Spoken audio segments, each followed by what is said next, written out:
बलूचिस्तान के कलात और मकरान रीजन में, कलात और मकरान रीजन वो एरिया है जो कि नीचे जहाँ पे ग्वादर आता है, जो कि जिसमें एक कोस्ट लाइन भी है और जिसमें ईरान के साथ बॉर्डर भी है। इस कलात मकरान को टीटीपी बनाने जा रहा है अपना एक प्रोविंस, शैडो प्रोविंस जैसे बोलते हैं। अब जो नेशन बन गए ना, जब 14 अगस्त को आप वजूद में आ गए, तो that's the end of two nation theory. 2 nation बन चुके हैं। तो इसमें मल्टी बिलियन डॉलर इन्वेस्टमेंट्स हैं। ये 40% कलात मकरान जो है 40% ऑफ बलूचिस्तान का एरिया है।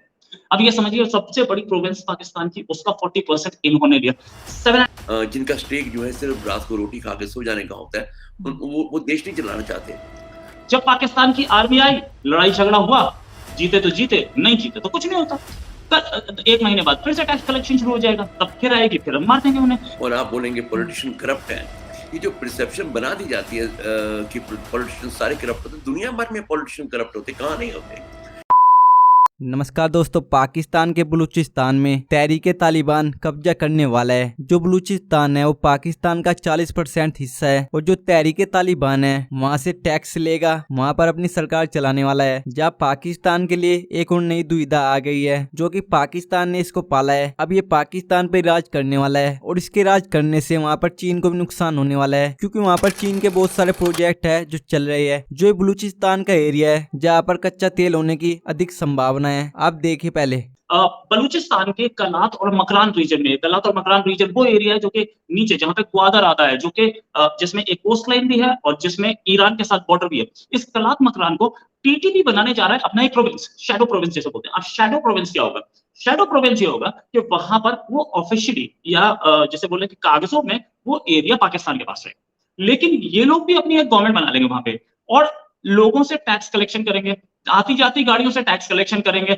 जब पाकिस्तान की आर्मी आई, लड़ाई झगड़ा हुआ, जीते तो जीते, नहीं जीते तो कुछ नहीं होता। 1 महीने बाद फिर से टैक्स कलेक्शन शुरू हो जाएगा, तब फिर आएगी, फिर हम मार देंगे उन्हें। ये चलेगा, दोनों के बीच में घमासान चलेगा, लेकिन इसका इम्पैक्ट बहुत हाई होगा। ये ग्वादर के एरिया में है, ये उसी एरिया में जहां से गैस निकलती है, ये उस एरिया में जहां पे पाकिस्तान की हेगेमनी यानी कि पाकिस्तान की वर्चस्व को टक्कर दी जाएगी। बहुत बड़ी चीज है। इससे चाइना जरूर खासा नाराज होगा। चाइना के साथ प्रॉब्लम भी रही है, चाइना के इंजीनियर्स पर अटैक हुआ है, चाइना के लोगों पर अटैक हुआ है। अब ये जो डिक्लेरेशन आया है ये अभी आया हाल में। तो कलात मकरान जो स्टेट टीटीपी की बनेगी, उसमें बलूची रेबल्स तो साथ जरूर होंगे, बलूच रेबल्स साथ होंगे। बलूचिस्तान लिबरेशन आर्मी, उस पर भी बात करेंगे, उनका भी एक हमला हुआ है, वो भी मैं हर हमले को कंडेम करता हूं, लेकिन मैं बताऊंगा कि क्या कहानी है। ये जो एरिया है ये बेल्ट रोड इनिशिएटिव में आता है, बीआरआई में। और बीआरआई में जब ये आता है एरिया, तो बहुत सीरियस इंप्लीकेशंस हैं इसके। चाइना का करोड़ों रुपया फंसा है इसमें और चाइना इस करोड़ों रुपए को जाने डूबने नहीं देगा, कहीं ना कहीं बचाने की कोशिश करेगा। शाबाज शरीफ भी कोशिश कर रहे थे कि इस एरिया को सीपीईसी है ये दोबारा स्टार्ट हो जाए, स्टार्ट नहीं हो पाया अभी तक सीपीईसी, ये बात तो पक्की है।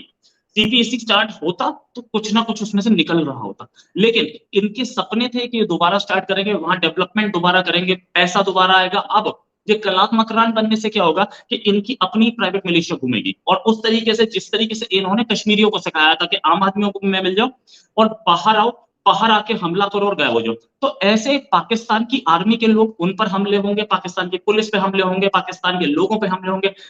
जो लोग पाकिस्तान के फेवर में, उनका वहां जीना हराम हो जाएगा। और ये लोग टैक्स इकट्ठा करेंगे, टैक्स इकट्ठा करके और हथियार खरीदेंगे और अपनी हुकूमत बनाएंगे। चाइना कितना ही पैसा दे दे, इन लोगों से नहीं लड़ पाएगा, ये पक्का है। और बात करें तो इसमें मल्टी बिलियन डॉलर इन्वेस्टमेंट्स हैं। ये 40%, कलात मकरान जो है 40% ऑफ बलूचिस्तान का एरिया है। अब ये समझिए सबसे बड़ी प्रोविंस पाकिस्तान की, उसका 40% इन्होंने लिया। 760 किलोमीटर कोस्ट लाइन है, ये बहुत इंपॉर्टेंट चीज है। 760 किलोमीटर की कोस्ट लाइन का मतलब कहीं से भी, वो कहीं से हथियार खरीदना चाहते हैं, चेकोस्लोवाकिया से खरीदना चाहते हैं, या वो ईरान से खरीदना चाहते हैं, या वो कहीं और से खरीदना चाहते हैं। अब तक अफगानिस्तान हथियार पहुंचाने में प्रॉब्लम आती थी, अब ये कलात मकरान में सीधे किसी भी फिशिंग बोट से आ जाएगा, बॉर्डर से हो जाएगा। इतनी बड़ी कोस्ट लाइन है, कहां तक पाकिस्तानी कोस्ट गार्ड पेट्रोलिंग करेगी, क्योंकि फिशिंग बोट्स भी तो घूमती हैं। जैसे यहाँ पे अजमल कसाब आया था, वैसे ही आएंगे लोग और वैसे ही हथियार आएंगे। तो ये एक बड़ा वो है, डेवलपमेंट है। साथ में टीटीपी ने अभी हाल में एक हमला भी किया था, एक ऑयल फैसिलिटी में यहाँ पे, जिसमें इनके 6 पुलिस वाले सिक्योरिटी गार्ड्स मारे गए थे। और ग्वादर में खास तौर से इनके हमले होते रहे हैं, चाइनीज एम्बेसडर पे भी हमला होता, तो ये एक बड़ी चीज है। ये इस पर हमारी पैनी नजर रहेगी, कलात मकरान पे भी। साथ में पाकिस्तानी आर्मी इस एरिया पे ज्यादा फोकस करती है क्योंकि यहाँ पे नेचुरल रिसोर्सेज है, यहाँ से तेल निकलता है, यहाँ पे और नेचुरल रिसोर्सेज के चांसेस है। अब जो नेशन बन गए ना, जब 14 अगस्त को आप वजूद में आ गए, तो that's the end of two nation theory. 2 nation बन चुके हैं।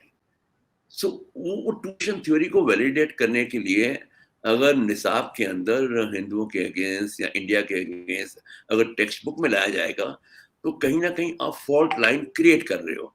वो जो कुल्हाड़ी में लकड़ी का दस्ता ना होता वाली कहावत जो है, आप एक प्लेस दे रहे हो जो गेम स्पॉइलर हैं, जिनका स्टेक जो है सिर्फ रात को रोटी खा के सो जाने का होता है, वो देश नहीं चलाना चाहते।